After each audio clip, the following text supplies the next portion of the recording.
And just like that, after 3 seasons, the Sex and the City reboot has come to an end. While the show had occasional bright spots, it was never able to truly capture the magic of the original show. The core 4 was whittled down to 3, leaving the show missing one of the original's most important elements. Hello, my name is Fabulous. And while many new characters were brought in to fill the void and try to make up for issues with the original, even those who seemed like they were meant to be permanent features of the show were never really allowed to get stable footing. So now that it's officially over, where did the show leave these beloved characters in what may be their final ever run on screen? Let's unpack where everyone ended up in the 2-part finale, and then we'll dig into all of the reasons why the show's ending just doesn't work. Apparently, not only is it tragic for women to be alone in the past, it's also an issue in the future. Charlotte was the romantic idealist of Sex and the City. While her 3 friends had become jaded by dating, she held tight to the belief that Mr. Right was out there, and she was going to hunt him down at all costs. I'm gonna meet the perfect guy, and I'm gonna get married. Over the show, she learned that her old-school ideas about what a relationship should look like didn't always map onto a happy relationship in real life. While original Charlotte could certainly dip into her associated stereotypes a bit heavily here and there, Charlotte treated marriage like a sorority she was desperately hoping to pledge. she was always a deeply drawn character with a lot going on under the surface. Unfortunately, that never quite showed through on In Just Like That. Most of the time, she was relegated to waste-of-time filler storylines. And the only real thing she was given time to focus on was her family and her relationship. In a mirroring of her arc on the original show, this time the old-school thought pattern that she has to overcome is her hang-ups around her children and who they would or should be after one of her children comes out as non-binary. On Sex and the City, Charlotte felt herself pulled between the job she loved and the homemaker life she felt that she was supposed to have. I'm quitting. That's what I want to do, yep. I'm quitting. This came back here and there across the reboot, but it never really felt like she was really grappling with having to choose between her passion and family life in an engaging way like it did in the original. And that problem of giving Charlotte such a narrow, shallow focus continued into the finale.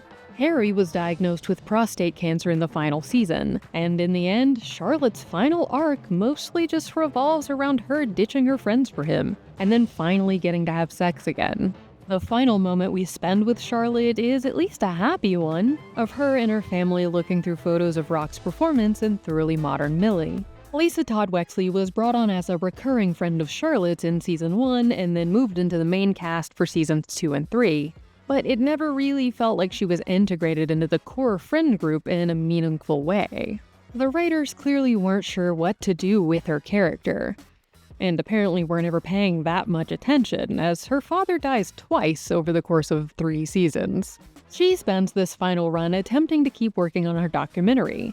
After her original editor leaves to work on a project with the amazing Steve McQueen, she brings on Marion.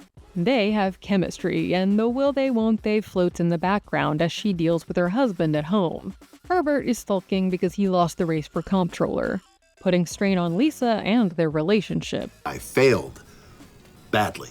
You didn't fail any of us. I have never been prouder to be your wife. Not helping. Go to work. In the end, she chooses not to take things to the next level with Marion and reaffirms her love with Herbert. Go. Put your feet up. You cooked all day. I got this mess. You got this mess. After Stanford left him to become a monk, the very weird way that the show chose to deal with the real-life passing of actor Willie Garson, Anthony eventually gets into a relationship with the younger Giuseppe. Anthony also begins to develop this sneaking suspicion that he's looking more for a parent than a partner. Ever since we moved in together, I'm shopping for him, I'm cooking, I'm cleaning. I don't know if he wants me to marry him or mommy him. In the end, they have a heart-to-heart and realize that they do both want this relationship for real.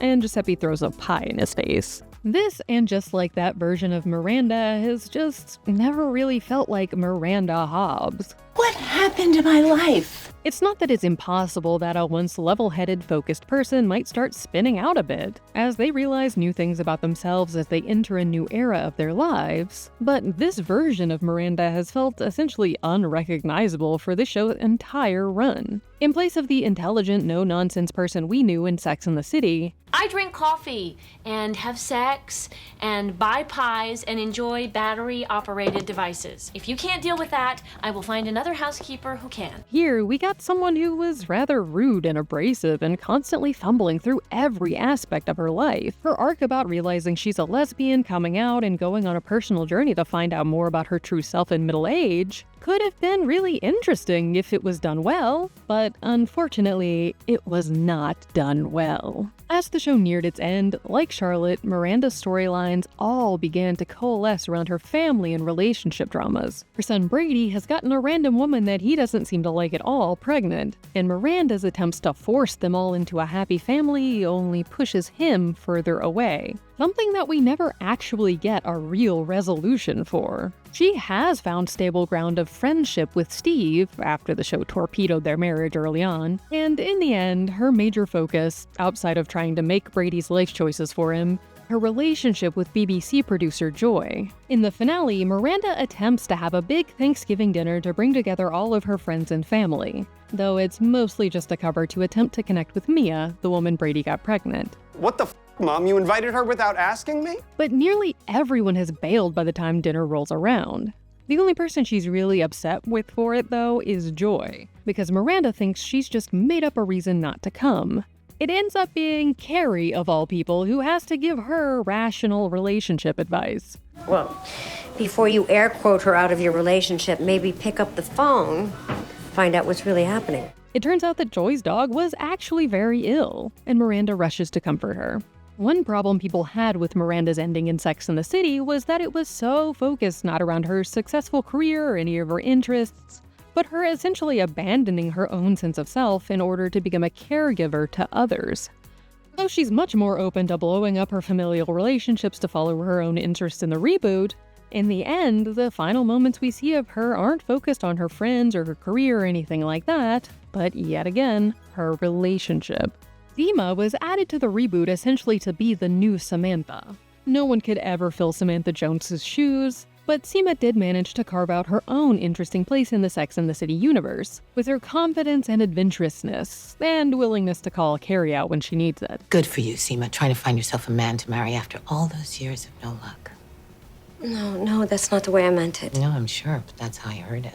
Tired of him not making enough time for her, Seema broke up with her boyfriend Robbie at the beginning of season 3. Her work life took a turn when she decides it's time to finally take a chance and start her own real estate firm. Starting her own business requires some changes to her lifestyle that she's not at all that into, but she knows it'll be worth it in the end, and so trudges forwards. This, combined with her budding relationship with gardener Adam, gives her the opportunity to explore the more down-to-earth side of herself. There's a question of if she's giving up too much of herself for him. For example, she's always wanted to get married. He doesn't even really believe in marriage. But as with nearly every other character's arc, we don't really get a resolution. She chooses to go to Thanksgiving with Adam and his sister. You're wearing jeans? When in Rome. And the last we see of her is her maybe pretending, maybe for real, saying how she actually totally likes gluten-free pie now. But what does any of this actually mean for her future and personal happiness? We'll never really know. The lack of Samantha Jones has haunted, and just like that from the moment it was announced. The way they wrote out her character never made any sense. As if Samantha would throw away a lifelong friendship over some petty grievance. Well, he f***ed me. Oh, honey, that's great. I knew you could do it. Thanks.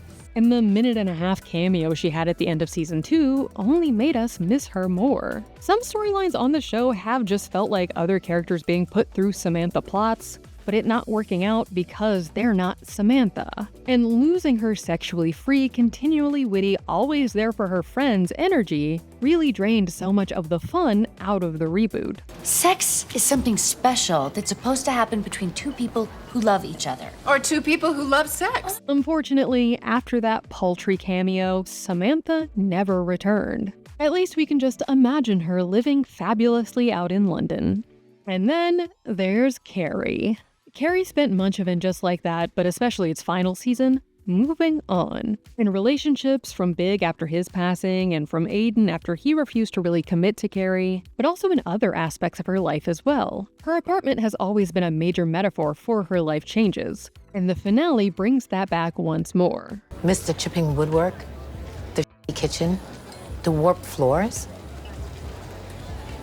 Yeah.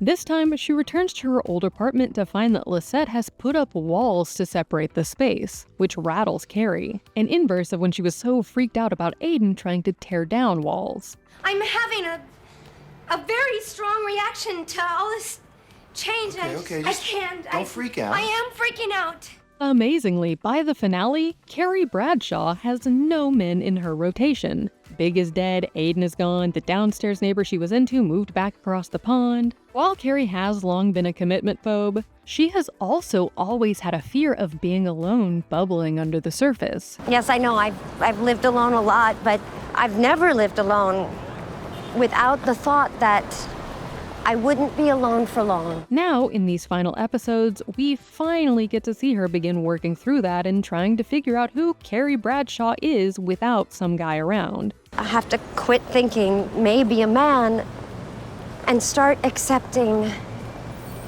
maybe just me.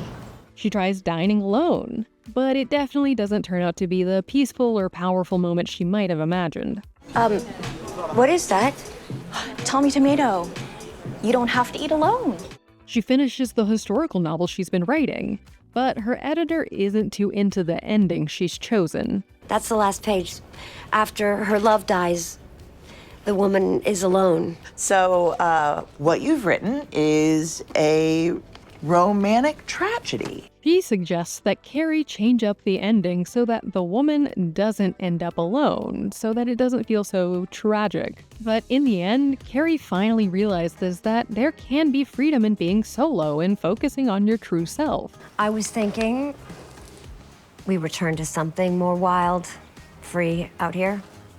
Something more me. This is something Carrie and her friends have already learned a few times at this point. But to be fair, she's always needed to learn a lesson a few times for it to really stick. Carrie's ending kind of bookends the opening of the original series, both because they bring back the original theme song, and because the first and last things we see Carrie do are try to help other people with their relationship problems, and then write alone in her apartment.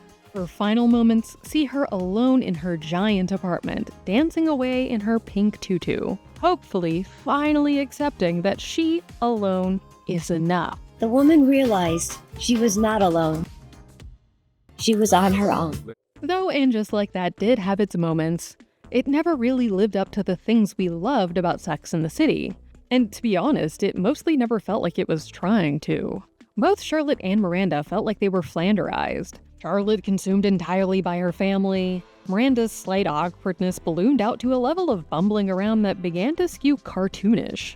The show over time came to feel less like an HBO show aimed at fans of Sex and the City who wanted to see more of those beloved characters' stories, and more just like a run-of-the-mill midweek sitcom with flat jokes and cringy toilet humor, literally in the finale. Though showrunner Michael Patrick King explained to Variety that this was very intentional, saying, "Whenever anyone in this universe stands on a soapbox to make a speech, the soapbox breaks. We cannot take ourselves too seriously. For the gorgeousness of Carrie's pink, sparkly top and tulle skirt, that's the high. The low is a toilet filled up with Because guess what? Being single, there's a lot of and relationships are a lot of It's the comedy with the drama, with the romance, with the fairy tale. I guess it's a response to the fairy tale.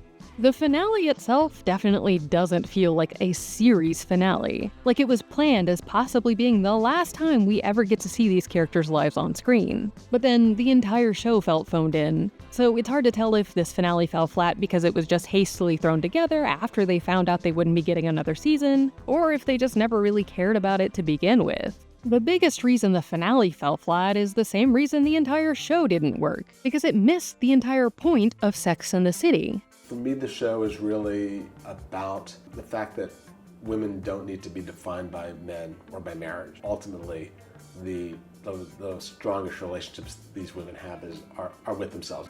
Aside from nice moments here and there, these women often don't even feel like friends, or even people who enjoy being around one another. They all end the show separated, off in their own lives that seem almost entirely disconnected from one another. This ending feels a little bleak, and seems to imply, along with the entire rest of the series, that these friendships aren't integral to these women's lives anymore, but that they also don't really have anything else that matters, except whoever they're in a relationship with. The original show kind of fell into this trap in the end too, of course, as it took a show about how women don't need relationships to be fulfilled, and paired them all off into relationships. But that show still made sure to always focus on how important these friendships were to these women, no matter what else was going on in their lives. And in just like that's final episodes, Carrie is the only character whose arc isn't entirely focused around a relationship.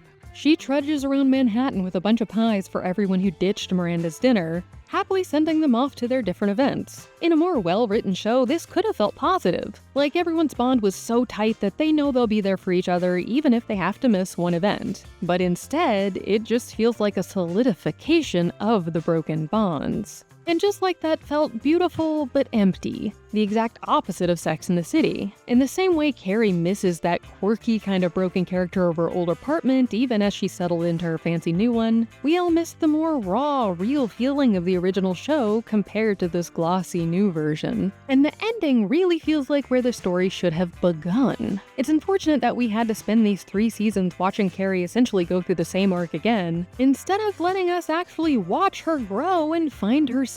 Instead of letting us actually watch her grow and evolve into this new, confident, independent woman on her own. This reboot might not have lived up to what it could have been, but at least we'll still always have these characters in our hearts. Well, we made a deal ages ago. Men, babies, doesn't matter. We're soulmates. That's the take. Click here to watch the video we think you'll love, or here to check out a whole playlist of awesome content. Don't forget to subscribe and turn on notifications.